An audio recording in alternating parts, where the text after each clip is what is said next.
오늘의 주요 뉴스입니다.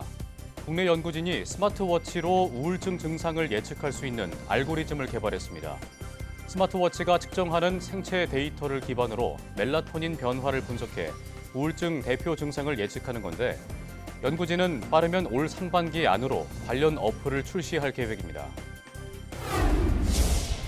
미국 LA 대형 산불이 일어난 원인으로 비가 오랫동안 내리지 않던 건조한 기상 환경과 지형 효과 등 4가지 이유가 꼽혔습니다. 우리나라도 건조한 날씨가 계속되면서 동해안을 중심으로 산불 위험성이 커지는 만큼 산림당국은 올해 봄철 산불 조심 기간을 예년보다 8일 앞당기기로 했습니다. 설 연휴를 틈타 연말정산과 같은 공공기관 사측이나 명절 선물을 위장한 스미싱 문자에 각별한 주의가 필요해 보입니다. 이에 과기정통부는 설 연휴 기간 문자 사기 탐지 체계를 24시간 동안 운영하기로 했습니다. 선택 과목 없이 통합형으로 치르는 오는 2028년 수능부터는 4교시 탐구 영역의 문항수와 시험 시간이 늘어나게 됩니다. 수험생들은 통합사회와 통합과학 모두에 응시해야 하며 문항별 배점도 3원화돼 출시됩니다. 여러분 안녕하십니까? 사이언스 투데이 시작합니다. 마음의 병인 우울증은 제때 치료가 중요하지만 증상을 잘 모르고 넘어가는 경우가 많습니다. 그렇다고 직접 병원에 가서 진단을 받는 것은 우울증 환자에게 부담이 되고 또 힘든 일일 텐데요. 이제는 손목에 찬 스마트워치 하나로 우울증 증상을 예측할 수 있게 됩니다. 박나영 기자입니다. 국내 우울증 환자는 2022년 100만 명을 넘어선 이후 해마다 그 수가 가파르게 증가하고 있습니다. 코로나 이후로 우울증 환자들이 늘어나고 있고 특히 경제적 문제들, 직업적 취업의 문제 이런 것들로 인해서 젊은 사람들이 많이 늘어나고 있고 하지만 우울증이 있어도 증상을 잘 인지하지 못하거나 인지한다 해도 직접 병원에 가는 비율은 낮은 것으로 나타났습니다. 그런데 국내 연구진이 스마트워치가 수집하는 생체 데이터를 활용해 우울증 증상을 진단하는 기술을 개발했습니다. 연구진은 우리 몸의 심박수나 활동량 등 다양한 생리작용과 행동을 조절하는 생체 리듬 지표인 멜라토닌에 주목했습니다. 멜라토닌 농도에 교란이 생기면 불면증과 같은 수면 문제와 식욕 변화를 불러와 우울증으로 이어지기 때문입니다. 이에 연구진은 일정한 기간 멜라토닌 생체 리듬 데이터에 얼마만큼 교란이 있었는지를 분석해 우울증을 진단할 수 있는 알고리즘을 개발했습니다. 개발한 알고리즘이 적용된 스마트워치를 800여 명에게 착용하게 하고 설문조사와 함께 우울증 여부를 파악한 결과 6가지의 우울증 대표 증상을 예측할 수 있다는 것을 확인했습니다. 특히 멜라토닌 호르몬 농도 교란이 클수록 우울증 심각도도 높아졌습니다.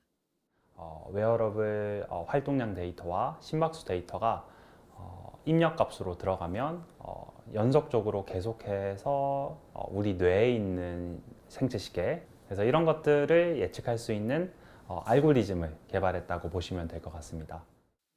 연구진은 개발한 기술이 공간이나 시간 제약 없이 생체 데이터를 모니터링할 수 있다는 점에서 우울증 관리에 효과적으로 활용될 수 있을 것으로 기대했습니다. 나아가 강박, 불안장애 등 다른 정신질환으로도 이번 기술을 확대 적용할 것이라고 밝혔습니다. 연구진은 추가 연구를 통해 빠르면 오는 4월 일반 스마트워치에서 사용할 수 있는 우울증 예측 어플을 출시한다는 계획입니다. YTN 사이언스 박나연입니다. 혈관의 실시간 변화를 통해 스트레스에 따른 위험을 감지할 수 있는 생체 영상 기술이 개발됐습니다. 카이스트 기계공학과 유홍기, 고려대 구로병원 심혈관센터 김진원 교수 연구팀은 심장 박동에 따른 동맥 움직임으로 영상 왜곡을 줄이고 혈관 내 면역세포의 움직임을 실시간으로 관찰할 수 있는 새로운 영상 획득 기술을 개발했다고 밝혔습니다. 연구팀은 초점 가변 렌즈를 생체 내 광학 현미경에 도입해 동맥의 움직임을 추정하고 이를 현미경의 초점 평면과 동기화하는 기술을 개발했으며 이를 통해 동맥의 움직임에 따라 이미지 간 상관 계수는 4배 높아지고 시간 해상도는 57% 향상됐다고 설명했습니다. 또 개발한 영상 기술을 적용해 쥐 실험에서 동맥 경화의 진행 정도를 확인한 결과 만성 스트레스에 노출된 쥐는 대조군에 비해 경동맥에서 골수세포 침윤이 6.09배 증가한 것을 확인했습니다. 대화형 인공지능인 소셜 챗봇을 이용하면 외로움과 사회 불안을 줄이는 데 효과적이라는 연구 결과가 나왔습니다. 유니스트 고려대 학교 안암병원 공동연구팀은 총 176명의 실험 참여자를 모집해 4주 동안 주 3회 이상 소셜 챗봇과 대화하게 한 뒤 참여자들의 외로움, 사회 불안 수준을 표준화된 설문 도구로 측정했습니다. 그 결과 소셜 챗봇과의 정기적 상호작용이 외로움 점수를 평균 15% 감소시키고 사회 불안 점수를 평균 18% 완화하는 것으로 나타났다고 밝혔습니다. 연구팀은 소셜 챗봇이 외로움과 불안감을 해소하는 데 효과적인 디지털 도구로 활용될 수 있음을 확인했다며 챗봇이 단순한 기술적 장치를 넘어 정서적 지지를 제공할 수 있다고 덧붙였습니다. 올해 CES에선 단순히 기술을 넘어 일상 속으로 들어온 인공지능의 활약이 두드러졌습니다. 또 젠슨 황 엔비디아 최고 경영자의 로봇 시대 선언도 전 세계의 주목을 받았는데요. 올해 CES가 남긴 의미를 최아영 기자가 정리했습니다.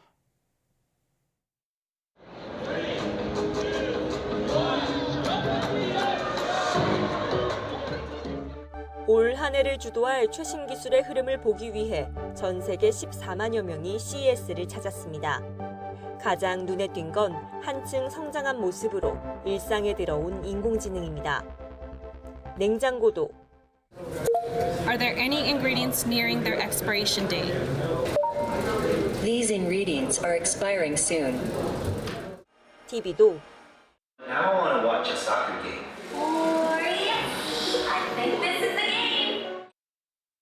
단순한 가전을 넘어 똑똑한 집사가 됐습니다.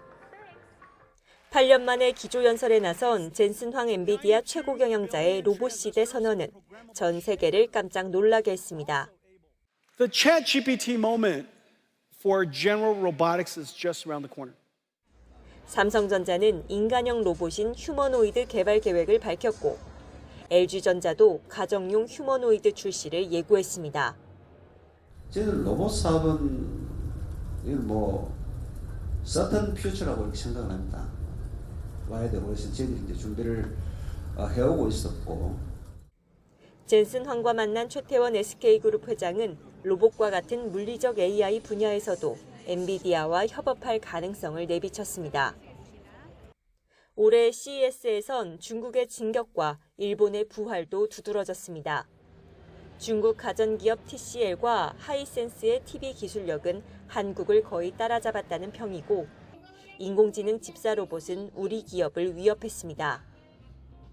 5년 만에 CES를 찾은 일본 토요타는 미래형 도시 우분시티의 1단계 건설 완료를 알렸고 일본 자동차 브랜드 혼다와 손잡고 전기차 시장에 출사표를 던진 소니의 도전에도 이목이 쏠렸습니다. YTN 최아영입니다. 올해 특허 우선 심사 대상이 바이오, 인공지능, 첨단 로봇 분야로 확대돼 최대 2달 안에 심사가 마무리될 전망입니다. 특허청은 지난 19일 이 같은 내용을 골자로 한 올해 특허 심사 처리 계획을 내놨습니다.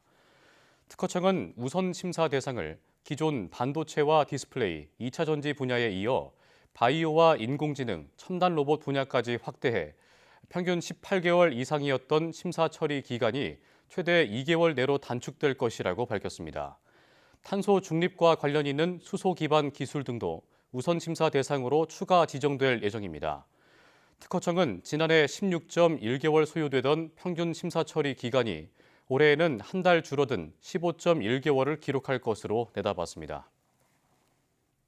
과학기술정보통신부가 인터넷 스마트폰 과의존을 예방 해소하기 위해 올해부터 전 국민 대상 찾아가는 스마트쉼 센터를 운영합니다.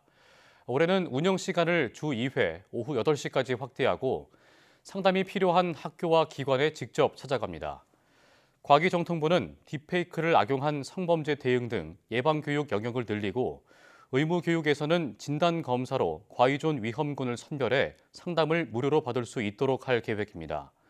스마트쉼 센터는 2002년 인터넷 중독 대응센터로 서울에 처음 문을 열었고 스마트폰 이용 확산에 따라 2015년부터는 현재 이름으로 바뀐 뒤 전국 18곳에서 운영 중입니다. 올해 고등학교 1학년이 치르는 2028학년도 대학 수학능력시험부터 4교시 탐구 영역 문항과 시험 시간이 늘어납니다. 현재 과목당 20문항 30분 시험에서 28학년부터는 과목당 25문항 40분으로 바뀌며 문항별 배점도 1.5점, 2점, 2.5점으로 나뉘어 출제됩니다. 국어, 수학, 영어, 한국사는 문항수와 시험 시간 모두 그대로 유지되고 제2외국어, 한문 영역의 경우 문항은 20개, 풀이 시간은 30분으로 짧아집니다.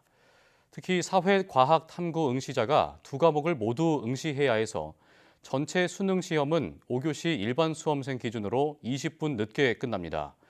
교육부는 28학년부터 국어, 수학, 탐구 영역에서 선택 과목이 폐지된 통합형 수능을 도입함에 따라 영역별 문항과 시험 시간, 성적 통지표 양식을 변경해 확정했습니다.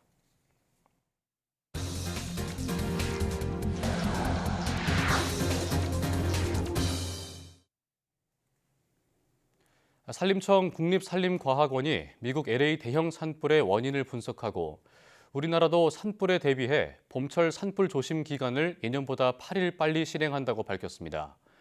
국립산림과학원은 20일 오전 분석 자료에서 미국 LA 대형 산불의 첫 번째 원인은 건조해진 기상 조건이라고 밝혔습니다. 최근 LA 지역은 2024년 5월 이후 강수량이 평년의 4%에 머물렀으며 이로 인해 탈 수 있는 연료가 무척 메말라 쉽게 발화할 수 있는 상태였습니다. 두 번째 원인은 지형 효과인데 동쪽 산맥을 넘어 서쪽 해안가로 강하게 부는 산티아나 돌풍이 초속 45m에 달하며 산불 확산을 가속화했습니다. 세 번째 원인은 산림 인접 지역부터 해안까지 광범위하게 확장한 취락시설과 식물 생장으로 산불 피해를 더 키우는 불쏘시개 역할을 했다는 분석입니다. 또 온난화와 가뭄 등으로 인한 산불의 연중화도 원인 중 하나라고 분석했습니다. 산림청은 우리나라도 온난화와 건조한 날씨 등으로 인한 산불 위험성이 커지고 있어서 올해 봄철 산불 조심 기간을 예년보다 8일 앞당긴 24일부터 실행한다고 밝혔습니다.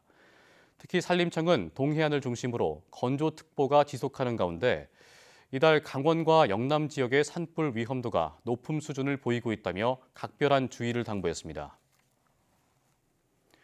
미국 LA 카운티를 휩쓴 대형 산불, 바람이 잦아들면서 진화 여건이 나아지고 있지만 불길은 여전히 진행 중인데요.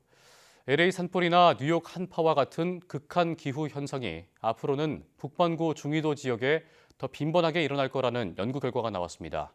자세한 내용 화면으로 만나보시죠. 소방관들이 여기저기 뛰어다니면서 진화에 애를 쓰고 있지만 역부족입니다. 열흘 가까이 이어진 산불로 미국 LA 일대는 큰 피해를 입었는데 실제로 캘리포니아주에서 최근 40년 사이에 일어난 산불 가운데 이번 LA 산불이 최대 규모인 것으로 확인됐습니다. 문제는 이 같은 대형 산불이 앞으로 더 자주 발생할 수 있다는 건데요. 광주과학기술원 연구진이 전 지구 기후 모델 실험을 활용해 겨울철 북반구 날씨에 직접적인 영향을 미치는 대기의 대규모 흐름이 점점 증폭되는 현상과 그 메커니즘을 찾아냈습니다. 기압과 강수 증발 패턴의 변화량을 예측한 이 메커니즘은 1920년부터 1949년 사이의 기후보다 각각 1도, 2도, 3도 증가한 시점을 보여주는데요. 지난해 지구 평균 기온이 처음으로 1.55도를 넘어섰으니까 2도 증가한 시점을 보면 되는데 기압 패턴의 변화에서 가장 진한 부분, 바로 이 부근이 이번 LA 산불이 발생한 곳입니다. 연구진은 증폭된 대기 순환이 미국 서부 지역의 고기압을 발달시켜서 잦은 가뭄과 LA 대형 산불을 초래했다고 해석했는데요. 대기 순환이 퍼진 이유로는 겨울철 서풍이 거세지고 북극의 해빙 감소까지 더해져 큰 영향을 받았을 거라는 분석입니다. 여기에 지구 온난화까지 가속화되면서 연구진은 미래에는 가뭄이나 폭우, 한파와 같은 이상 기상 현상이 더 자주 발생할 것이라고 내다봤습니다.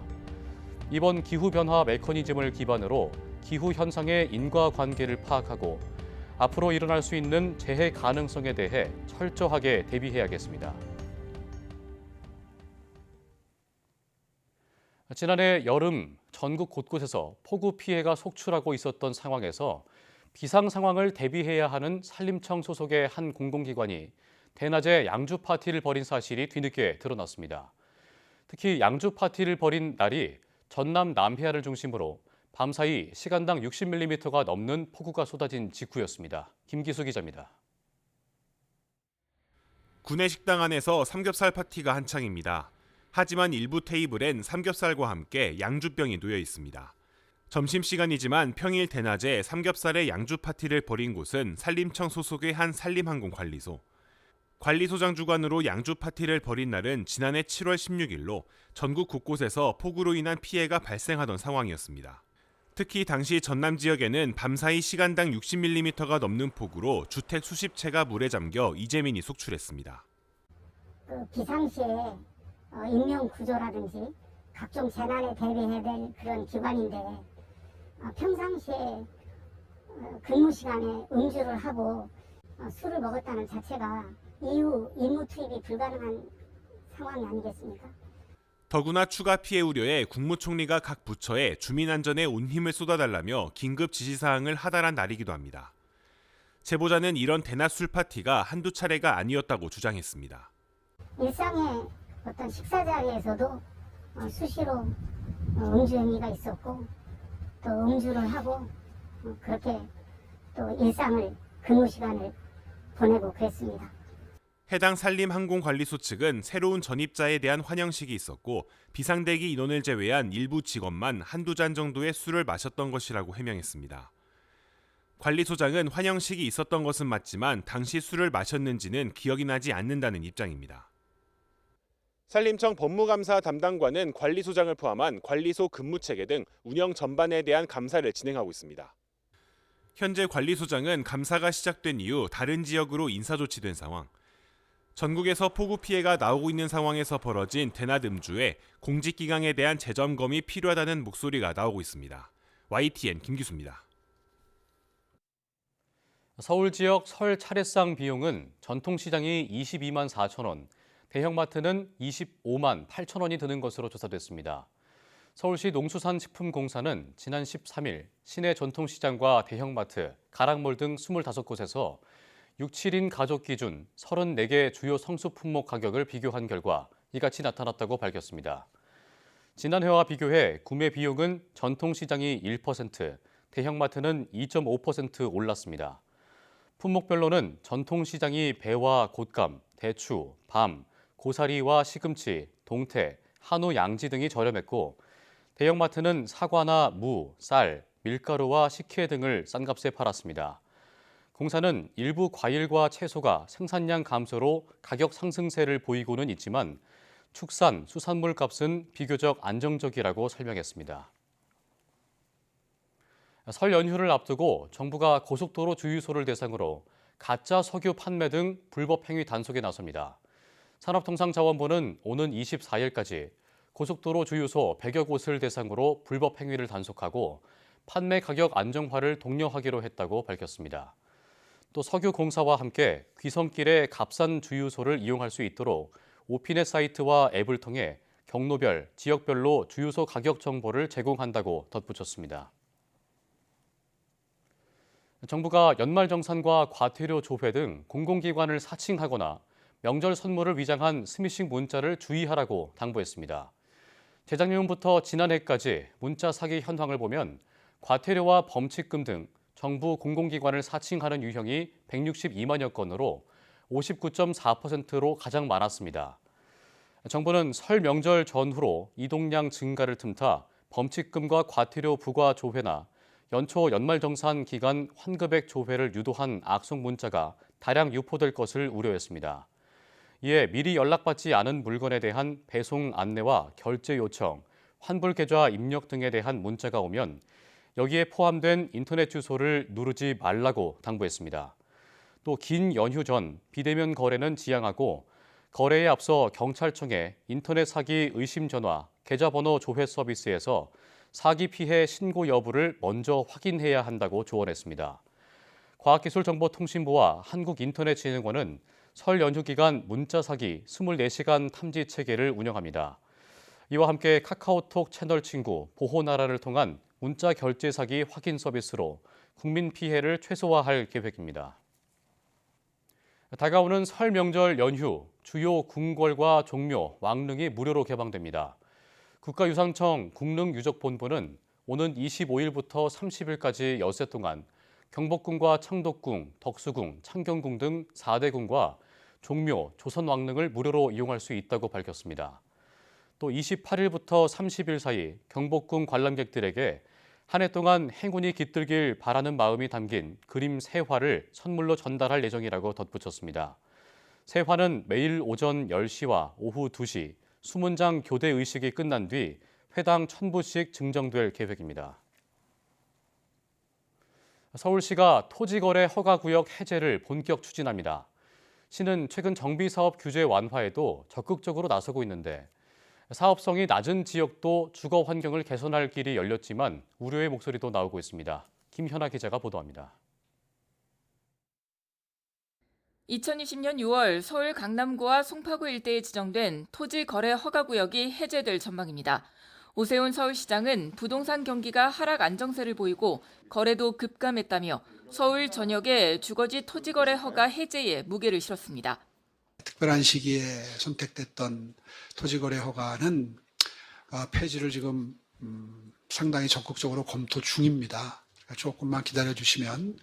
그로부터 이틀 뒤엔 대규모 정비 사업을 할 때 조건부로 건축물 상부를 공원으로 내놓을 수 있게 했고 용적률을 사고팔 수 있는 용적률 이양제와 한시적 용적률 완화, 기부 체납 부담을 줄이는 현황 용적률 적용 확대도 적극적으로 모색하고 있습니다. 지난해 발표된 사업성 보전 개수 도입과 공공기업 이율 완화까지 고려하면 서울 지역 정비 사업을 위한 정책적 제약의 문턱은 상당 부분 낮아진 셈입니다. 2004년 종세분화 전에 지어진 노후 아파트들은 현행 규제에서는 사업성이 나쁠 수밖에 없는데 규제 완화로 숨통이 트일 거란 평가입니다. 공사비도 오르고 용적률이 이미 꽉 차 있지 않습니까? 그런 면에서 이제 정비 사업을 좀 가능하게 하는 속도 조절이 필요하다라는 거지. 입체 복합화라든가 그런 시도들이 다 사실은 필요합니다. 다만 규제 완화가 실제 정비 활성화와 공급까지 이어질지는 여전히 물음표가 붙습니다.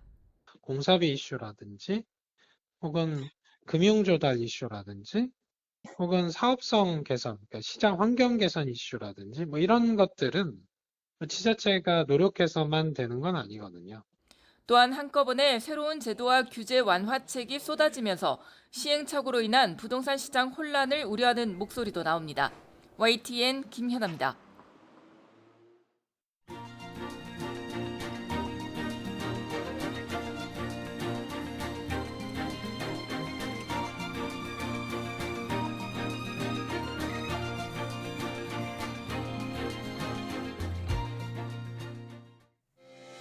심리치료는 인간의 영역이라고 생각했던 과거와 달리 이제 우울증이나 스트레스, 불안 증세도 과학의 도움을 받고 있습니다. 스마트워치나 챗봇을 활용해 정신건강에 도움을 받고 혈관 움직임을 분석해 스트레스를 진단할 수 있게 된 건데요. 더 과학적이고 효과적인 치료 방법들이 많이 등장해서 신체적으로나 정신적으로도 더 건강한 사회가 되길 기대합니다. 뉴스 마칩니다. 고맙습니다.